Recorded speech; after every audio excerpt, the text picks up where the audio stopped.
Assalamualaikum warahmatullahi wabarakatuh. Welcome to Sarbiltan Lecture Series on the subject of English Instructional Design. Okay, now let's go to the topic for today's meeting. Hello everyone. Now, I will continue for the explanation about the AD model. In this case, we will talk to you about the phase of implementation. So we have gone through the three phases: analysis, design, and develop. Now it's time to talk to you about the phase of implement, or in this case, we have implementation.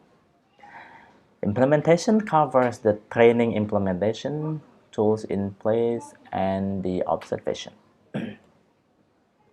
So, this stage reflects the continuous modification of the program to make sure maximum efficiency and positive results are obtained.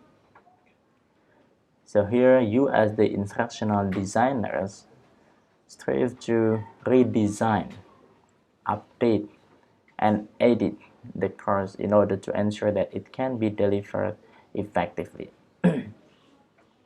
Procedure is the key word here, because implementation deals with the procedure.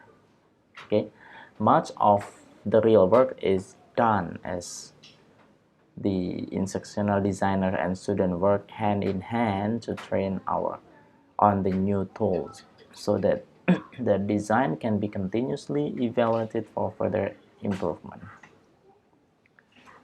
Okay, so that is the general concept of the implementation. So you will reflect the continuous modification of the program to make sure maximum efficiency and positive results are obtained. So design evaluation is done in the implementation phase. Designers play a very active role in this stage, which is crucial for the success of the project. Developers should consistently analyze, redesign, and enhance the product to ensure effective product delivery. So meticulous monitoring is a must in this phase, in this implementation.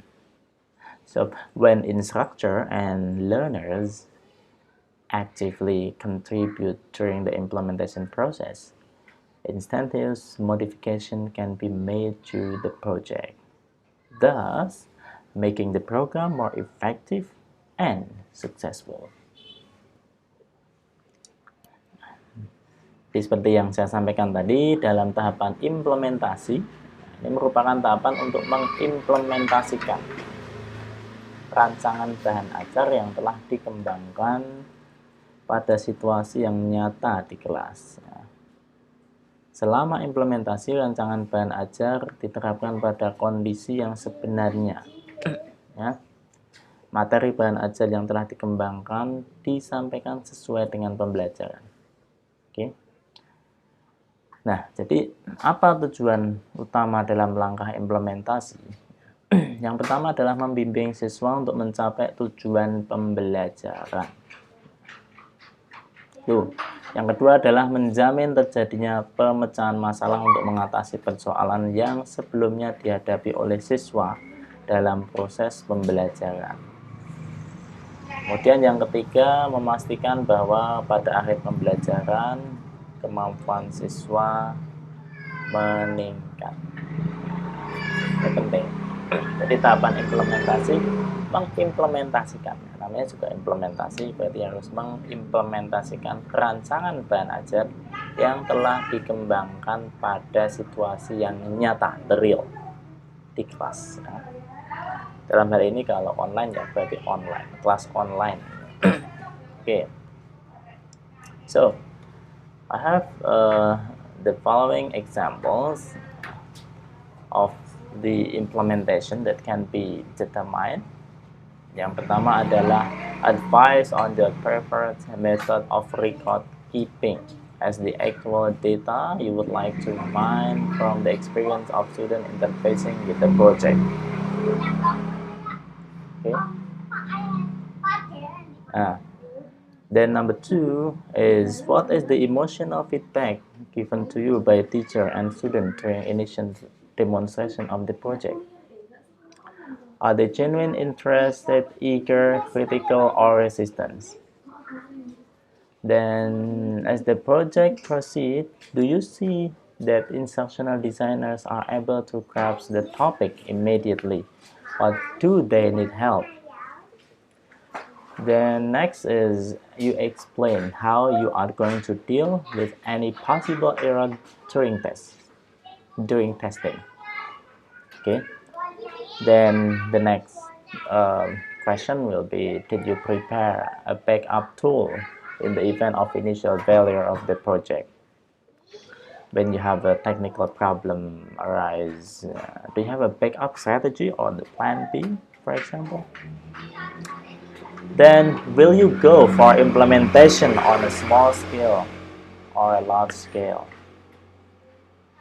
Then when the student group tests the material, when the student group gets the material, can they work independently, or is a constant guidance required? Jadi ini adalah penjelasannya dalam bahasa Indonesia. Nanti silahkan dipelajari. Oke. Advice pada metode pemilihan pencatatan, bagaimana?